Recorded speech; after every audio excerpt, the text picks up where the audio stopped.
Hello, today for review I've got yet another really interesting and really long awaited gadget. It's once again made by iFi, and as you can understand by the name of the video and actually by the caption on the box, it's their new Bluetooth receiver, or they call it Bluetooth headphone amplifier. It's Go Blue. Probably it's not blue, it's Go Blue. When it was announced, it gathered a lot of interest, and finally it hit the stores, and some reviews already appeared, and I really wanted to try it. I like the design on photos, I like the promoted specifications. In terms of specs, it's pretty interesting. Actually, you can see here used Qualcomm QCC 5100, a new recent chip by Qualcomm, and it supports all modern codecs. It has a 4.4mm balanced connector and 245 milliwatts for 32 ohms load and 165 milliwatts for 32 ohms load from the unbalanced, and up to 5.6 milliwatts for 600 ohms impedance headphones. And actually it kind of spoiler, it drive power hungry models, not super hungry ones, but actually the price is you paying here is battery. Anyway, if I remember right, it built with Cirrus Logic CS43131 chip, and actually you can see the device is really promising. Price slightly higher than the competitors of its range. It costs $200, and actually let's have a closer look. Package is pretty nice, looks fancy. You can see the device from different sides here. You can see main technologies used here. iFi is well known for having a lot of signature features that they integrate in their device. And here to mention some X-Bass, X-Spaced, so additional bass boost and additional actually it's kind of crossfit, but more on that a bit later in the sound section. And we open removing the sleeve, opening the box. Here is a short quick start guide. Actually it's everything you need to read, and you can skip the specs. So just 3 short pages to get it up and running and to understand the controls. So if I spend time polishing controls here. Of course, here is the device itself, and accessory set here is pretty simple. So in the accessory set you'll get short USB type A to USB type C cable and storage pouch, and that's it. Unfortunately, there is no type C to type C cable in the accessory set, but it's okay, it's easy to get. But what is more pity here, you won't get any clip with this device, and for such small receivers it's usually good idea to have some kind of short clip or something that will allow you to carry. But actually you can put it in your jeans pocket, it looks nice. In terms of design, it's pretty good. You can see it's small, it's compact, it's lightweight, it's not as heavy as, let's say, FIO BTR5, because it's partially built of plastic and partially of aluminum. Here used soft touch plastic on the sides and on the rear panel, and here nice good polished aluminum with interesting color. There are a lot of controls from different sides. So on the top located 3.5mm and the Pentagon connectors, and also indicators that shows current mode and enabled features. Here is on off button, and also if you hold it longer it will turn it to pairing mode. But if it's already paired, you need to press and hold this button. And also this button toggle different modes. So single press it's X-Bass, second is that stage improver, third click it's both, and the white indicator shows that, and last one turns them off. And also, of course, the main star of this show is this knob. So it has really nice clicks. It requires some force applied to be turned on. So basically in your short pocket, it's really unlikely that you will accidentally change the volume much. And also here is the button. So it's clickable, single click it's play pause, double is next track, triple is previous track. So traditional familiar type of controls. On the bottom here is LED that shows current charge and reset button, microphone port, and USB Type-C port for charging and to use it as a digital to analog converter. So it can be used as digital to analog converter. And speaking about the charge, 1 hour of charge will give you from 4 to 10 hours of work. It's a big spread of range, but actually it can be pretty powerful. So with power-hungry cans, battery can be drained pretty fast. And at the same time, with sensitive in-ear monitors, you'll get about 8-9 hours, sometimes probably close to 10 hours of work. Also, what I like here is microphone quality. I will probably record some test here, but not sure where the device should be located, but I will try to think something about that. And on the back side here is company's logo, additional information about what does what, high-res and QR code with serial number. Also, it has upgradable firmware. For that you'll have to use the Gaia control application. As far as I understood, it's some kind of generic application by Qualcomm that is used to update the devices and so on. It shows a lot of different features, but actually only changing volume sorry, not changing volume, but reflashing it works. So let's go to the pairing mode back and connect Go Blue because it connected to my other players that I used. You can see that it has a battery status indicator. Let's go back to Gaia control and Go Blue appears here. We can connect it, and actually you can see it shows equalizer, TWS, remote, but unfortunately none of that features is working, at least so far. But you can upgrade and you can select the downloaded firmware.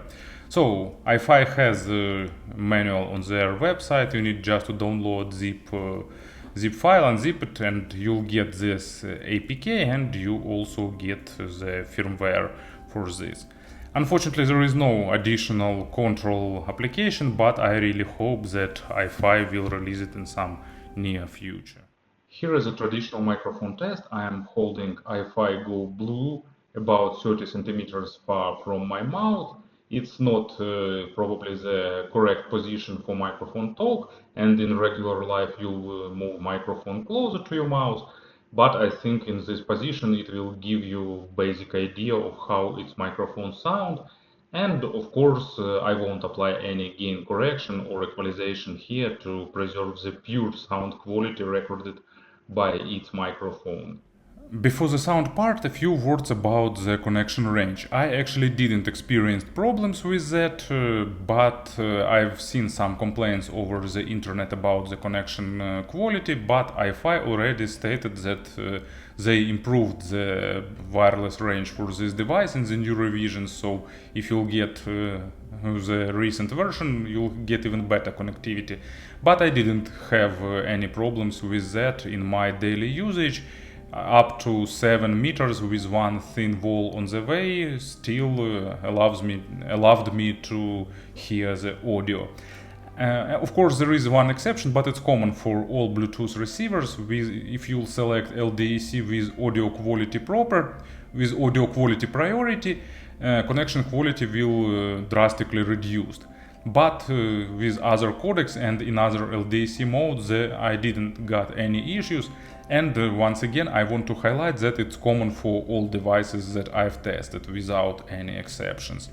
And now let's go to the sound. As earphones, just for demonstration purpose, I will use Shanling Myriad, the new affordable model that I will cover later. And as a transport I will use FIO M11, it has all my music loaded. In terms of representation, iFi decided to select the signature that is close to the XDSD. It makes sense because many people like XDSD, and Go Blue continues that idea. It's pretty technical, of course, as far as Bluetooth allows that, but with slight hint of added weight. I need to underline the word slight here. I will describe the sound in the LDAC balanced mode, so that one that is between the audio and connection quality modes, that one in between. With wired connection you'll get deeper bass, you'll get slightly better treble definition and slightly better treble extension. And about these modes I will talk about them a bit later. So low frequencies goes to good depths but not maximum, because it's limited by Bluetooth. So I won't do any references to the Bluetooth anymore. Just keep in mind that vast majority of these limitations that I will mention, it's not the problem with the device, it's just problems of lossy Bluetooth codecs. Even with LDAC that is stated to be CD quality, in practice it's not CD quality. It still uses lossy compression, and it highly depends on the quality of transmitter. So keep in mind that many of that limitations is caused by the Bluetooth. So depth is good but not maximum, resolution is okay, and slightly added weight, giving you a bit bigger body for the acoustic instruments, but at the same time with electronic music, with pop, with that genres that benefit of added weight, they're sounding more fun and more engaging. Pretty good texturing, so acoustic instrument sounds realistic, but because of that added weight they are a bit exaggerated in size sometimes, but not too much, it's just a slightly added body. And as an example, here is Instant Crush by Daft Punk, just a perfect fit for this sound signature. Engaging, fun, drivey, groovy, and with a good contrast to the mid frequencies and treble. Mid frequencies continue the idea of bass. Forgot to mention that low frequencies is controlled really well and stays in place, but with the amplification inside of this tiny device, of course, it's not surprising.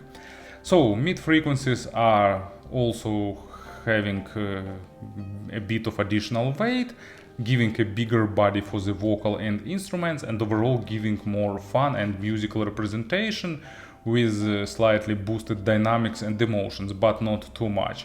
Device is pretty forgiving for the quality of records. It's not trying to focus on the micro contrast, but at the same time it's not highlighting the problems with records, with mastering, and so on. Imaginary stage is slightly above average both in width and in depth, but you'll get basic 3D positioning without problems. So, as an example for the mid frequencies, I've got a good track that demonstrates that boosted emotions here. It's Måneskin, Zitti, Buoni. Probably I pronounced that terribly wrong, so I'm really sorry. I already said that my French is even worse than my English, and my Italian probably is even worse than that. But anyway, nice energetic track with slight hint of vintageness in sound, and that digital tonal converter or Bluetooth receiver, so call it whatever you like, it's universal device in this aspect. So it delivers this track really in a really engaging way and matching its sound in general. And treble is just like treble is present as is. So without attempts to soften it, to highlight, to boost, extension is just average, thanks Bluetooth once again, and resolution is at maximum level possible for the Bluetooth, and attacks and decays are done in a proper way, so weight distribution in the treble area is done correctly. And basically just it plays treble as good as possible in the Bluetooth connection. And as an example, it's Snarky Puppy, I remember. So a lot of musicians, good jazz music, nice record quality. It requires, of course, wireless connection for better performance, but still with Bluetooth connection it sounds pretty normal. And strong part of this receiver is drivability. It works well with sensitive in-ear monitors. Maybe with super sensitive ones you'll get a bit of background noise, but it won't be big. And it has a nice amount of power to drive full-size cans. Of course, I'm not talking about something like 600 ohm impedance or some high-end planars, but models with reasonable impedance and sensitivity it will drive okay. You can even plug Beyerdynamics 250 ohms or Sennheisers with 300 ohms of impedance, and it will drive them like okay, but of course that models are, in my opinion, created for the desktop amplifiers anyway. And what also I like is that volume control, it has a good spread of volume control. So you can adjust the volume for sensitive models, you can adjust it for power hungry cans. It has that internal automatic gain correction for different loads that iFi is famous for. And it works nicely, so really good amount of adjustment. In terms of additional modes, bass boost boosts deeper layers of bass, but slightly. And that stage boost, actually it makes stage wider, but it's a bit weird to my ears, so I don't like this mode. And third mode, it just do the both things. And briefly about the comparisons, probably one of the most interesting parts here.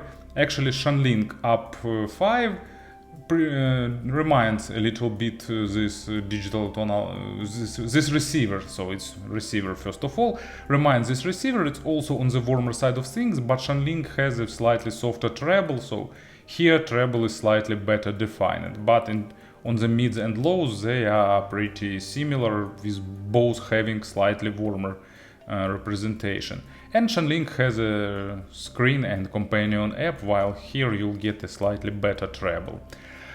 QDLX 5K, it's more natural, more focused on the micro contrast, and of course with a great companion app with tons of different features, adjustment and so on. And it's more affordable, but I don't think it's worth mentioning even. And another, probably the main competitor, main rival, it's FIO BTR5 and BTR5K or new BTR5. They are really close in terms of sound. So FIO is more natural, more monitoring, more focused on the micro contrast, sounds drier, without that cool knob, but it costs less. It has also pretty fun design, it has onboard screen and companion app. But anyway, iFi created a really good Bluetooth receiver with nice controls, with stylish design, and hopefully they will add a companion app, but I'm not sure about them. And I really hope that they will add some kind of case with a clip, it would be nice. Anyway, if you like weighty representation, if you want to drive some power hungry cans, if you need good battery life, and if you like this design, Go Blue is really good Bluetooth receiver that I can recommend you. Thank you for listening, thank you for your attention, and of course have a nice day.